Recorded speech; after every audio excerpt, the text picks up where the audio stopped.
All right, guys. So in this video, we are going to cover understanding land value. So when we are thinking about like the price of land and understanding what it's worth and all those things, there's a few things that are there's multiple things that are involved, but we're going to cover the main ones. And I have five of them right here. So the first thing is location and access, right? So first thing, the takeaway point here is that land that has access is more valuable than landlocked property, right? So you always, you could still buy landlocked property if you're going to like walk through or you have some type of easement.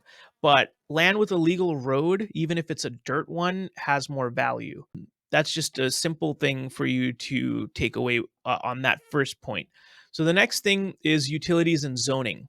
So whenever there's utilities nearby, so there's houses or it's easy for you to get utilities on your property, it can make the land more valuable. And then zoning, right? So the zoning on a property is very important because it determines what can be done with it. So if you have a residential piece of land, you can put a house on it. If you have a commercial piece of land, you can build a gas station on it. Or not, maybe, yeah, it could be a gas station or an office or whatever it is. Zoning really matters, especially depending on where the land sits. And the and it's possible to change the zoning by asking for a zoning variance or a rezoning, but that can usually be a pretty long and complicated process.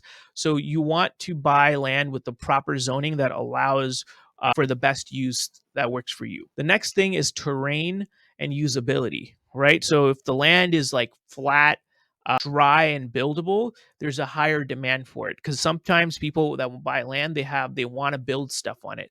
So you want to make sure that the land is buildable, and you can often ask, is this land buildable, to your realtor or the seller or the county zoning and building department, and they will tell you. Dry means that it's not like in a wash or in like a floodplain where every time it rains, your land just gets flooded with water. And if you put something on that land, there's a good chance that that house gets flooded or something. So flat, dry, and buildable land often has higher demand. And if it's like the side of a mountain, or if it's in a floodplain, which means that it has a higher chance to flood, it lowers its value. So the next thing is taxes and fees.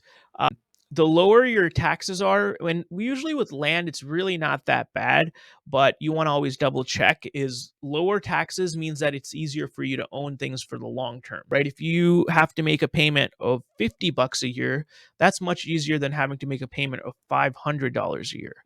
So you want to think about that because land is a long term thing. And once you own it, you have to make payments for a long time, for as long as you own the piece of land. So if it's like $50, you can probably stomach that. But it totally depends person to person.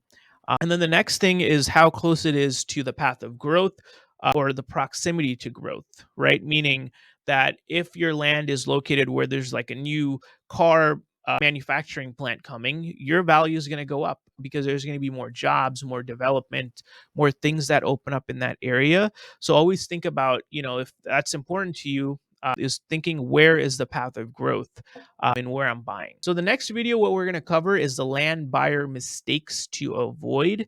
And yeah, let's get into it.